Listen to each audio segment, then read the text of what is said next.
In Terramazon, life and death are two sides of the same coin, and the rainforest floor is a gladiator's arena where every day is a fight for survival. This is not a gentle kingdom. It's a brutal, beautiful battlefield where the only prize is tomorrow. Here, the struggle for existence is a relentless, visceral drama, played out in the shadows of the canopy, in the murky depths of the river, and high among the leaves. The battles that rage are not just for food, but for the fundamental right to pass on one's genes, to ensure the continuation of a lineage that has been forged in the crucible of evolution for millions of years. This is the raw, unfiltered story of life's most primal conflicts. The battles for survival and reproduction in the heart of the Amazon. The Amazon rainforest, a sprawling emerald ocean of biodiversity, is the world's largest tropical rainforest, covering an area so vast it could swallow nations whole. It is a world teeming with an almost unimaginable variety of life, a complex web where millions of species are intricately linked. But beneath this veneer of lush tranquility lies a constant, unceasing war. For the creatures that call this jungle home, existence is a precarious balancing act. Every sunrise brings a new set of challenges, a new series of life-or-death decisions. The air, thick with humidity and the scent of damp earth, is also thick with tension.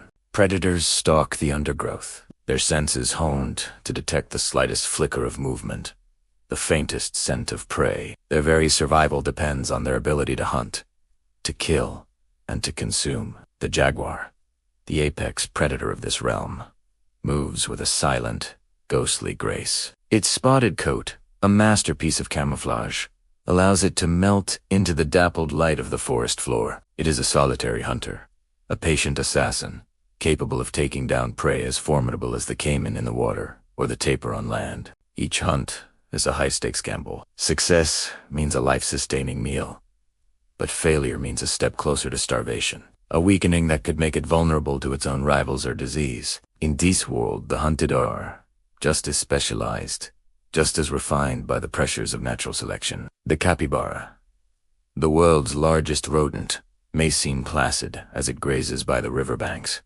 but its life is one of perpetual vigilance.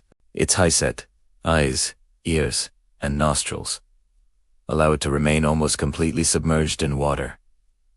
A temporary refuge from the jaguar's ambush, it lives in large social groups, a collective of watchful eyes that increases the chances of spotting a threat before it's too late. When a warning bark echoes through the group, chaos erupts as they plunge into the water, swimming to safety. Survival here is not about courage or cowardice. It is about instinct, adaptation, and a bit of luck. The poison dart frog, a living jewel of vibrant, warning colors, carries its defense on its skin. Its brilliant hues are not for show. They are a stark advertisement of the potent toxins it secretes, a clear message to any would-be predator that a bite would be its last. This is a battle fought, not with teeth and claws, but with biochemistry, a deadly game of chemical warfare. The conflict extends into the murky, sediment-rich waters of the Amazon River and its thousands of tributaries. Here, the piranha, a name synonymous with frenzied feeding, has earned its fearsome reputation. While most of their diet consists of fish, insects, and plant matter, their interlocking teeth and powerful jaws are a formidable evolutionary tool. They are opportunistic and a weakened, struggling animal that falls into the water can trigger a coordinated attack, a gruesome but efficient act of consumption that leaves little behind. Yet even the piranha has its predators.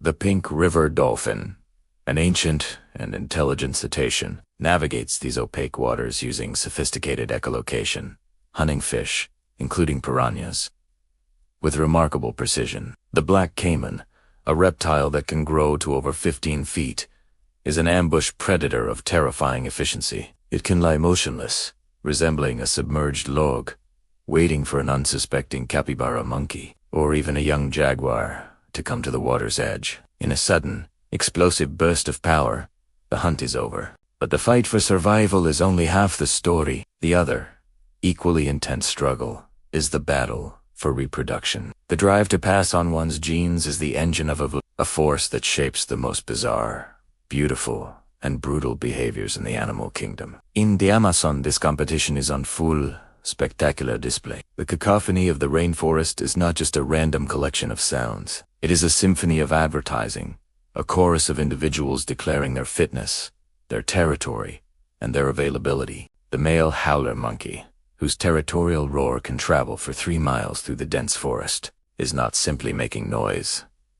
He's engaging in acoustic warfare, using the volume and depth of his call to intimidate rival troops and to assert his dominance, all to secure access to the females within his group. These vocal battles can be so strenuous, so physically demanding, that they leave the males utterly exhausted, a testament to the importance of this reproductive contest. Courtship rituals are often elaborate and dangerous dances. The magnificent birds, found in the neighboring New Guinea, but with relatives in the Amazon basin, offer a glimpse into the extremes of sexual selection. The males of many Amazonian bird species, like the Guianan cuck of the rock, engage in similar, though perhaps less flamboyant, displays. They gather in communal areas known as leks, where each male clears a small chord on the forest floor. Here, they perform a hypnotic dance, puffing up their brilliant orange plumage, snapping their beaks, and calling out to attract the attention of the much drabber,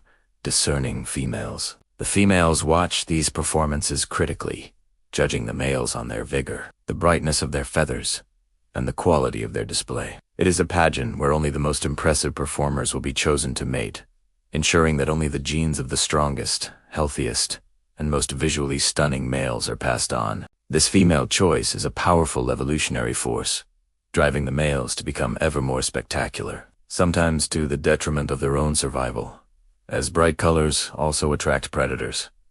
The battle continues even after a mate is chosen. For many species, the competition is far from over. In the world of the giant river otter, family is everything. These social, highly intelligent predators live in large family groups, led by a monogamous alpha pair. They are fiercely territorial, and encounters between different family groups can escalate into violent, sometimes lethal, confrontations. These battles are not just about food resources. They are about protecting the group's young and ensuring the reproductive exclusivity of the dominant pair. The entire family works together to hunt, raise the pups, and defend their stretch of the river, a cooperative strategy that highlights the lengths species will go to secure their genetic legacy. The stakes are impossibly high, for in the Amazon, to lose the battle for reproduction is to be erased from the future, to become a dead end on the tree of life. From the leaf-littered floor to the highest branches of the canopy, the Amazon is a theater of unending conflict. It is a world of breathtaking beauty and uncompromising brutality, where life is forged in the crucible of constant struggle. The silent stalk of the jaguar, the vibrant warning of the poison dart frog, the competitive dance of the cock, and the territorial wars of the giant otters are all chapters in the same epic story. This is the story of survival and reproduction, the twin pillars upon which all life is built. In this magnificent, chaotic, and dangerous realm, every creature is a warrior, fighting its own battle in the great, green war for existence. The Amazon is not just a place on a map. It is a living, breathing testament to the power and the ferocity of life itself.